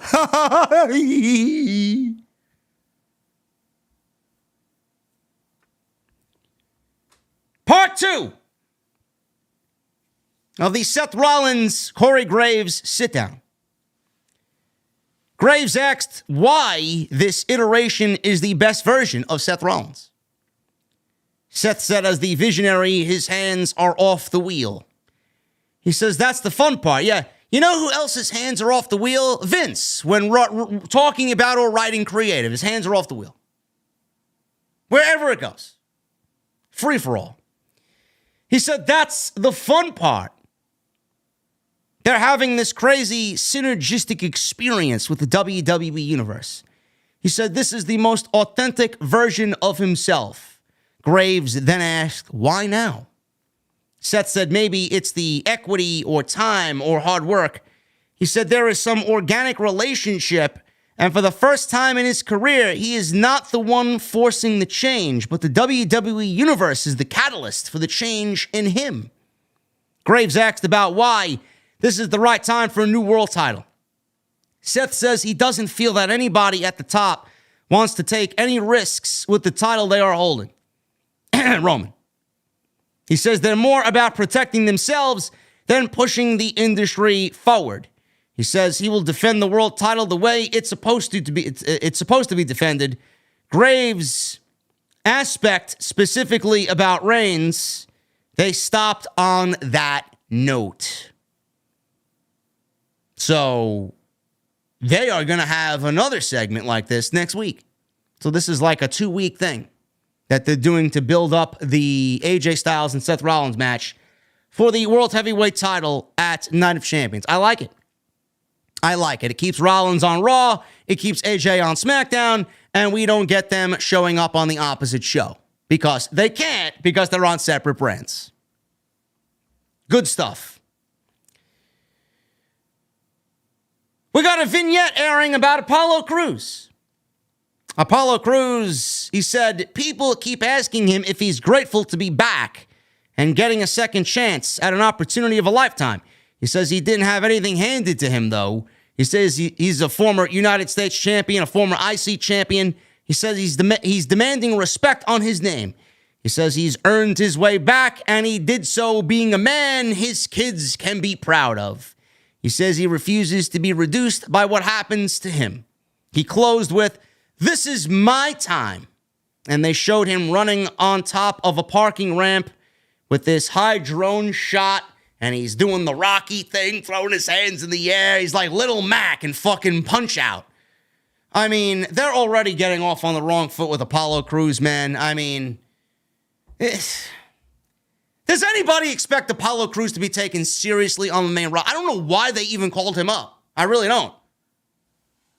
This guy's going to fall into a middle of nothing, a sea of irrelevancy in weeks. Mark my words. Sami Zayn and Kevin Owens, tag team main event, non-title, against Judgment Day. This is Finn Balor and Damian Priest with Rhea Ripley and Dominic Mysterio. Rhea Ripley and Dominic were not out there at the start of this match. Finn Balor eventually called them out to ringside, and then they joined for the main event of the show. This went almost 20 minutes or so. So this was a long one. But Owens and Zayn were in control, and being that Judgment Day could not get the best of Sami Zayn and Kevin Owens here, Balor called for reinforcements. He called Dominic and Rhea Ripley to join them at ringside, and we go to commercial break. All of a sudden, we get back from commercial break. Judgment Day are in control, and Zayn starts making a babyface comeback with a clothesline on Finn. Both men tagged out. Owens and Priest get in there, and Owens gets the advantage on Damian Priest. Owens hits Priest with the senton outside the ring. Dropped both Balor and Dominic with clotheslines. Owens hit Priest with a cannonball. He goes for cover. He gets a 2 count. Dominic then shows some balls and tries to interfere here. Tripped up Owens, so the referee saw this and tossed both Dominic and Rhea out from the ringside area. So as they were leaving, Xavier Woods ran out and attacked Dominic. And then they fought to the back. So we got a couple of things going on here. Dominic and Rhea Ripley are outside protecting Judgment Day. They get kicked out from the ringside area. Out comes Xavier Woods. They're more than likely building a New Day Judgment Day feud while all this is going on. I'm assuming Kofi Kingston's going to be on his way back very soon. This could very well include Big E as well. We'll see. I don't know what the status is on Big E, but I know he's making strides to come back. So Xavier Woods is out there, and he attacked Dominic. All of a sudden, Paul Heyman shows up on stage, and he's talking into his phone. One would assume he's talking to Roman Reigns. We go to another commercial break. Judgment Day is still in control. They're working over KO. Owens kicked Priest off the ropes, hits another senton off the top. Zayn tagged in, hit Balor with some clotheslines. A Michinoku driver. He goes for cover. He gets a 2 count. Balor came back with a sling blade, but Zayn followed with a blue thunder bomb for a 1, 2, and a kick out. Imperium show up. Now they're at ringside. So we had Dominic and Rhea. They're kicked out. Xavier Woods starts brawling with Dominic. They go to the back. Out comes Paul Heyman. He's on the phone with Roman. Out comes Imperium. They're standing by ringside now because Paul Heyman and Imperium made some sort of pact for them to be out there. I don't know what the fuck is going on at this point. So Imperium showed up at ringside, and this distraction allowed Balor to use a roll-up for a 2. Balor, with Owens, hits a DDT, but Owens broke up the cover on Sami Zayn. Sami got it with a DDT, and then Owens broke up the cover. Owens gave Priest a stunner, and Balor tossed Owens from ringside. Sami Zayn gave Balor an exploder in the corner. He hit the Helluva kick. Zayn had the match won, but the Imperium distracted the referee. Owens rolls to the outside. He shoves Gunther. Priest laid out Owens with a choke slam on the ring apron. Zayn then jumps over the top with a big suicide dive to take out Priest. Zayn then gets back in the ring. He's setting up for another haluva kick, but Gunther held on by the leg. He stopped the haluva kick as Kaiser and Vinci distracted the referee. Balor shotgun drop kick Zayn into the corner. Hits a beautiful coup de grace for the 1-2-3. Paul Heyman was on the phone. He was smiling like a sly, evil prick, and he was pleased. And Balor basically motioned that they will be challenging Sami Zayn and Kevin Owens for the tag team titles following Night of Champions. And that's the way Monday Night Raw went off the air. This was fine. This was an overbooked mess. I mean, there's a lot of moving parts in this thing. It really is. I mean, the bloodline, Paul Heyman, Roman Reigns is looking to make Sami Zayn and Kevin Owens' life a living hell. So, they're really going all in with this tribal chief head of the table storyline. Roman Reigns is calling in favors for everybody. He's got Judgment Day, calls in a favor for Judgment Day, they're there. Calls in a favor for Imperium, they're there. So it's like everybody's bending over backwards to do the bidding of Roman Reigns, all to make the life of Sami Zayn and Kevin Owens a living hell.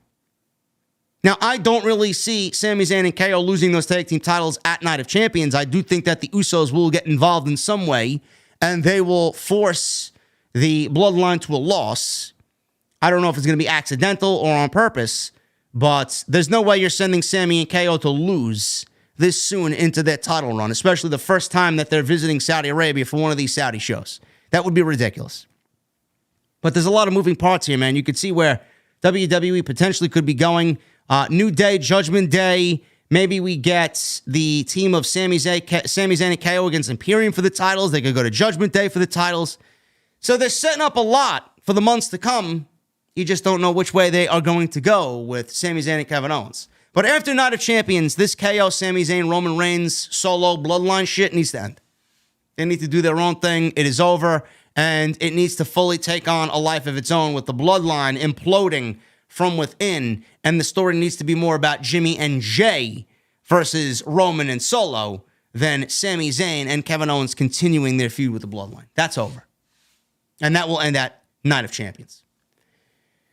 Anyway, guys, that is all I got for you. That is your Monday Night Raw review right here on OTS. I really appreciate you guys stopping by, as always, to hang out on this Monday evening. I wish the show was a little bit better, but it is what it is, man. It is what it is. Follow me on social media at JDfromNY206. That's Twitter, Instagram, TikTok, and Cameo. Make sure you guys hit that subscribe button down below. Turn on the bell for all notifications. Make sure you guys go out there and check the homepage for all the other content that I've uploaded during the weekend and today. Everything you need is on the homepage. Go out and get your Legend of JD from NY t-shirts, man. It is absolutely stunning. The best branded merchandise that we've had for the podcast ever. This rivals the JD is Negan shirt. Go and check it out. Link is pinned at the top of the comment section and pinned in the live stream chat. We sold over 50. There are only 100 of these shirts in total. I would love to sell them out, really make a statement, and get these shirts in the hands of people that are fans of the show. So if you are a fan of the show and want something that is completely limited, a limited time release, now is the only time you got. When they are gone, they are gone. So hit up that link and go buy yourself a Legend of JD from NY t-shirt, now available exclusively. Limited time release, only 100 in production, man. Also, I got some new artwork done. We got a new show debuting, I think, next Tuesday. Double or Nothing week. Night of Champions week. It's going to be me and Andrew Baydala. We are unleashing a new Tuesday night show called TNT. Tuesday Night Titans. On your Tuesday night, it is going to be a solid wrestling discussion between two guys, two New Yorkers, who have very distinct styles, very different styles, and very different opinions. It's going to be more like the Mike and the Mad Dog of the IWC, man. This is a long time coming. I'm very excited about this. It should be great on Tuesday night. Fills that NXT void. It's going to be awesome. Next Tuesday, I believe, is going to be the launch. And keep an eye on the socials for time next Tuesday. TNT, Tuesday Night Titans, me and Andrew Baydala on YouTube. And tonight's show is sponsored by my great friends over at Blue Chew, BlueChew.com. Code JD at checkout. Blue Chew is your way to ensuring long-term booking. You could take them anytime, guys, day or night. Be ready whenever that opportunity for LTB arises. Blue Chew is a unique online service that provides the same active ingredients as Viagra and Cialis, but in chewable tablets, and they come at a fraction of the cost. Like I said, you could take them anytime, day or night. Be ready when the opportunity arises. Plan ahead. And the process is very simple. You sign up at BlueChew.com. You consult with one of their online medical providers. And once you are approved, you're going to receive your prescription within days. No questions asked. No visits to the doctor. No awkward conversations. No waiting in line at the pharmacy at all. It's all done online. Great. And Blue Chew's tablets are made in the USA, and they are prepared and shipped direct to you in a very discreet package. So if you guys can benefit from that extra confidence, man, why not give Blue Chew a try? BlueChew.com, code JD at checkout.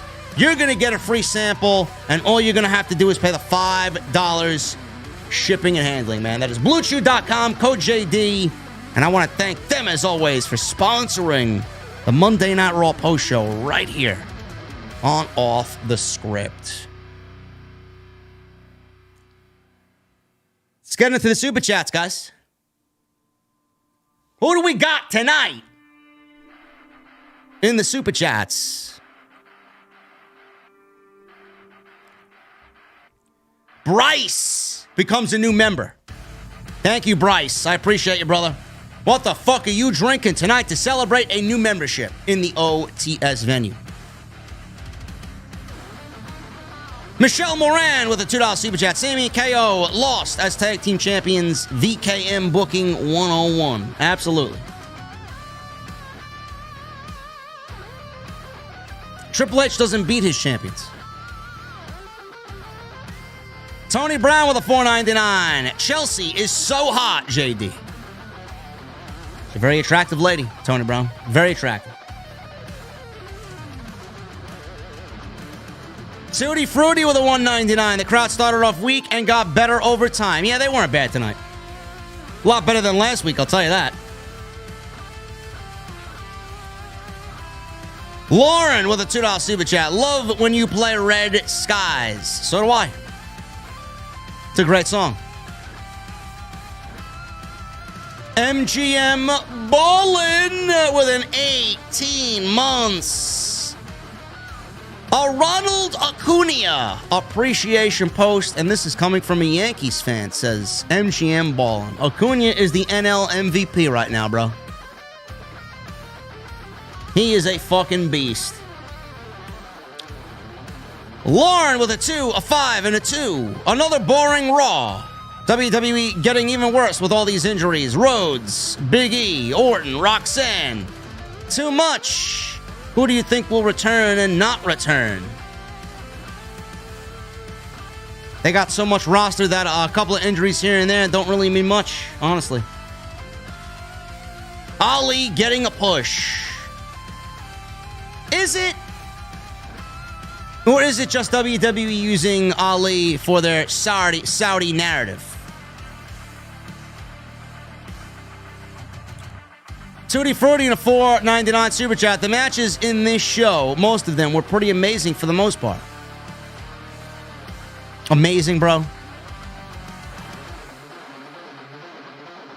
No, they were not amazing. Robert Hurt with 26 months in the OTS venue. Really hope Randy Orton has one more run left, JD. You rock, brother. Randy Orton will be back, Robert. Don't worry about it. He ain't going nowhere. Lauren with a $5 super chat. Saw your video about Randy today. Agree with you that he's definitely not on the verge of retiring. I'm thinking the rumors of retirement are work. He'll return. Randy Orton will be back, guys. Randy Orton is not retiring. Peter Gay Moore with a 220. No Omos. 4 out of 10. Peter Gaymore is unhappy that there's no Omos. Jason Barker with a $5 super chat. Damian Priest as a Paul Heyman guy seems enticing after Roman Reigns is done with the bloodline. I could see it. I could absolutely see it. Laura Marie Hunton with a $2 super chat. Cena's saying his body can't do much anymore. Yeah, but he could do Fast 10, though. He's giving people AAs in Fast and Furious. So, clearly he's lying. Peter Gay Moore with a 220. We need Omos, pal. No, we don't. We don't need Omos.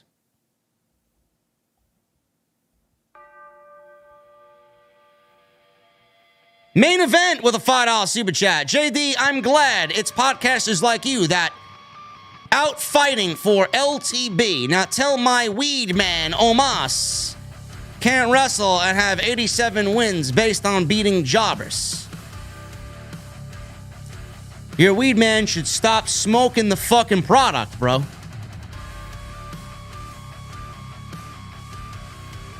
If he says Omos can wrestle or thinks Omos is a suitable wrestler, maybe he's using up all the supply. Give me a break. We got the NYC Demon Diva Issa in the chat. 21 months. She's never gonna let me live this one down. Still celebrating 20K. Thanks for always being an inspiration. You still owe me a drink or 10. Issa, I owe you and Destiny 10 drinks each. Tutti Frutti with the 2 months. And by the way, congratulations on 20,000 subscribers. I mean, it's tough to grow on YouTube, but, you know, we're still here plugging away.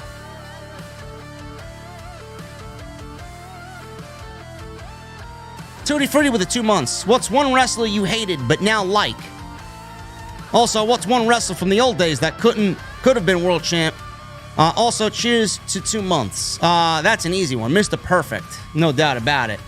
And one wrestler that I hated but I now like?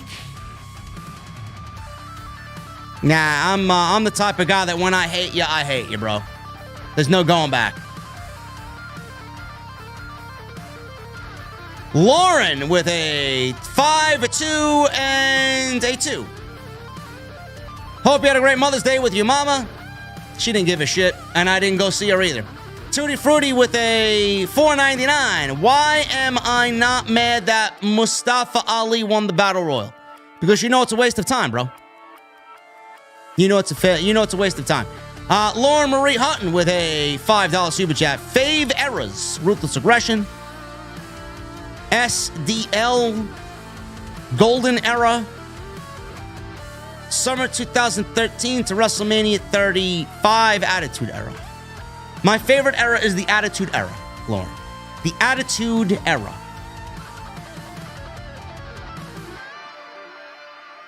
Mary with a 21 months. JD, best channel in the world. Have you heard anything about Cody not getting a title this year? Rumor is he may not be going to Night of Champions.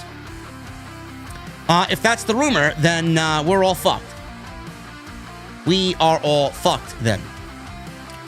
I don't know where you heard this rumor. Where is this rumor coming from that Cody is not getting a title this year and that Roman and Solo are wrestling the Usos? Someone guide me to this rumor.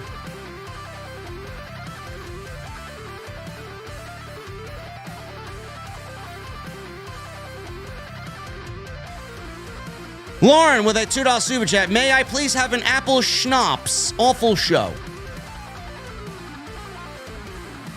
Tutti Frutti with a $4.99. I'm probably not mad because Mustafa Ali and Gunther are going to have a banger match. Yes, if WWE allows them to. Yes.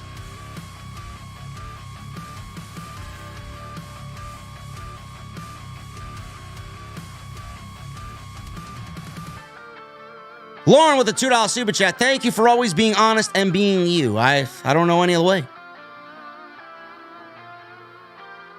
Was it Dave Meltzer? Was it really Dave Meltzer that said that? Then it's not really news.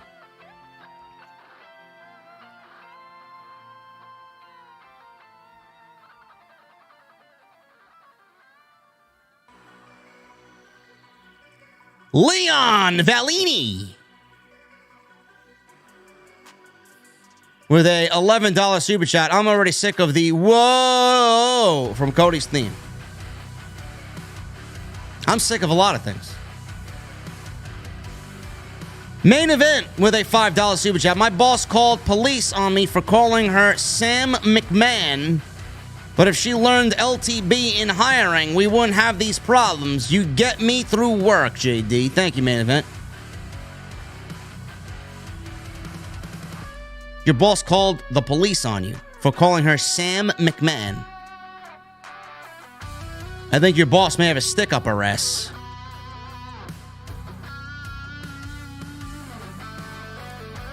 Peter Gay Moore with a 220. We need Omos in that world title match. Peter,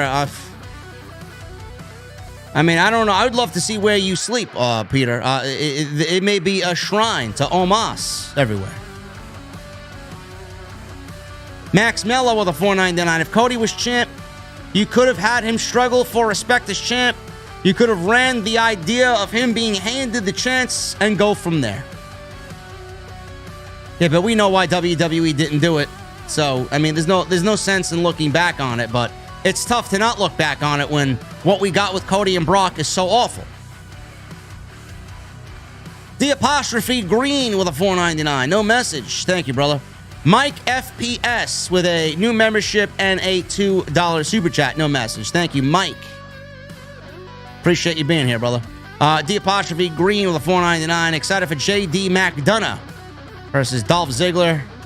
Ziggler deserves to be relevant, and I hope JD joins Judgment Day. Well, I'm not joining Judgment Day, but Rhea Ripley is my mommy, being that she wears my initials on her cheek, and McDonough will be in Judgment Day, and Ziggler will not be relevant. Ziggler is a free agent, and he is an enhancement talent, and that's all he'll be. Watson with a $15 super chat. I saw Teddy Long asked if Vince was involved or backstage during the draft. He said no. I was like, ha ha ha ha, yeah, right. Well, he might not have been backstage, but he was certainly booking the show.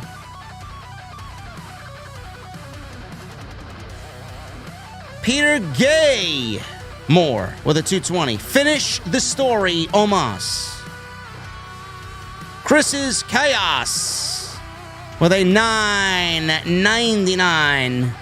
JD, I published my review of New Japan Pro Wrestling Super Junior 30, Night 1. I cannot copy the link to Super Chat, but I will post it below. Thanks for your hard work, OTS for life. You go and do that, brother.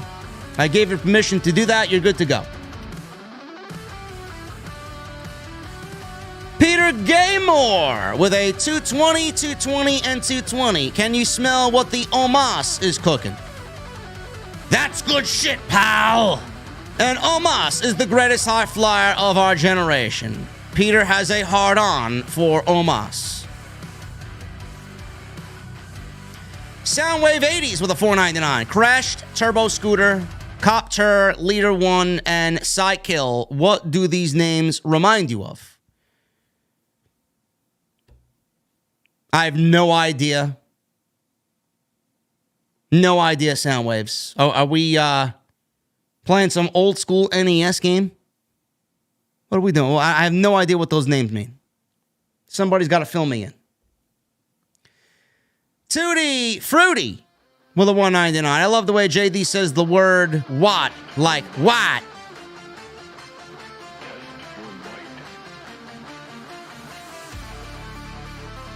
Joseph Taylor with a $5 super chat. As much as I like Cody Rhodes and CM Punk, they are just theme songs people sing to.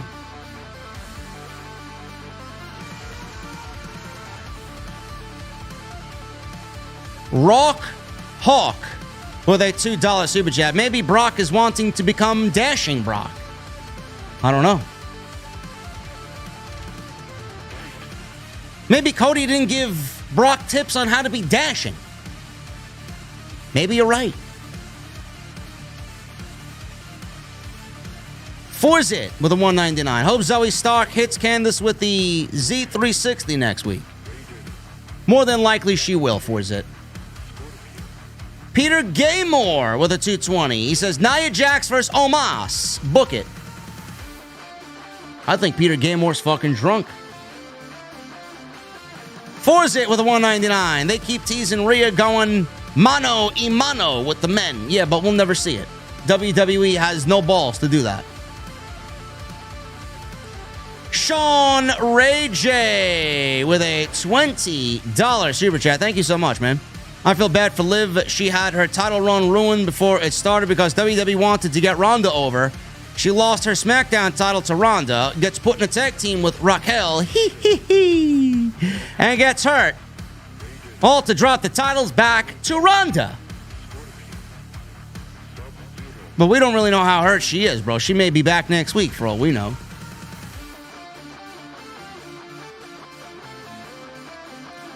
Jack Mehoff with a $1.99 and a $1.99.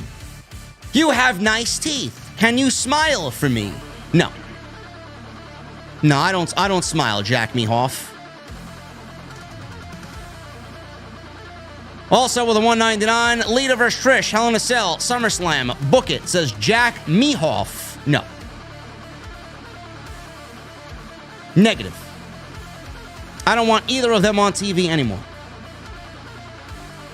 Otis with 17 months in the OTS venue. What's up, family?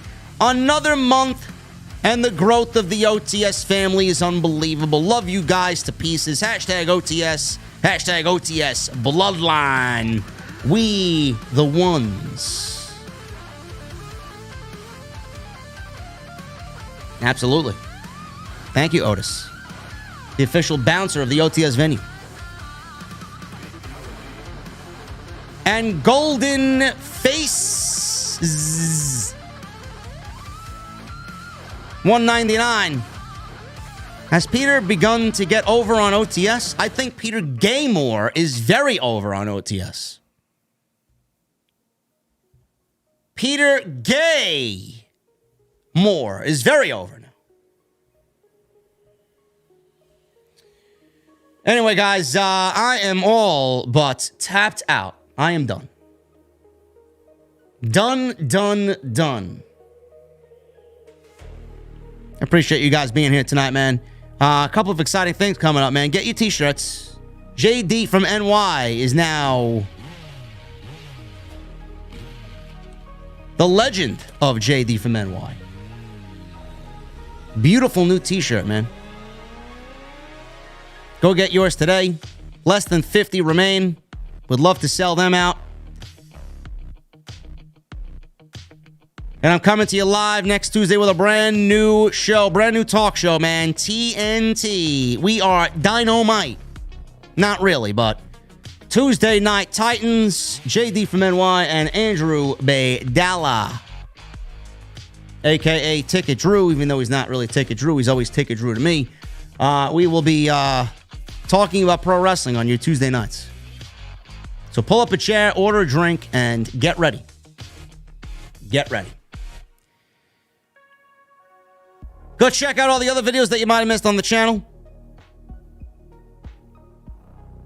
We're getting into Memorial Day weekend, guys. You know what that means. We'll be back in the beer garden.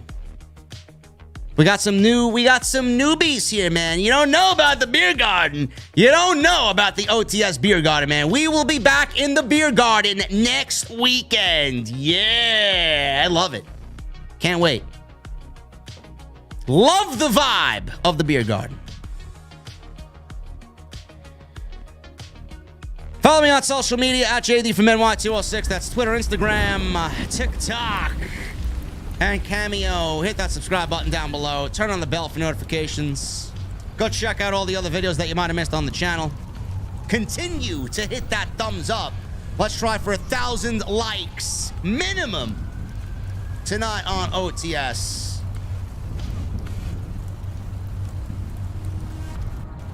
And next time you see me, I'm sure I'll be in your sub boxes tomorrow with something. So make sure you guys keep an eye on the sub boxes and have that bell turned on for all notifications. Guys, thank you for being here tonight for the Monday Night Raw post show. And I will be back with you tomorrow and then back live on Wednesday with Jesse for AEW Dynamite right here on OTS. I'll see you guys later.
I don't even know why I come here.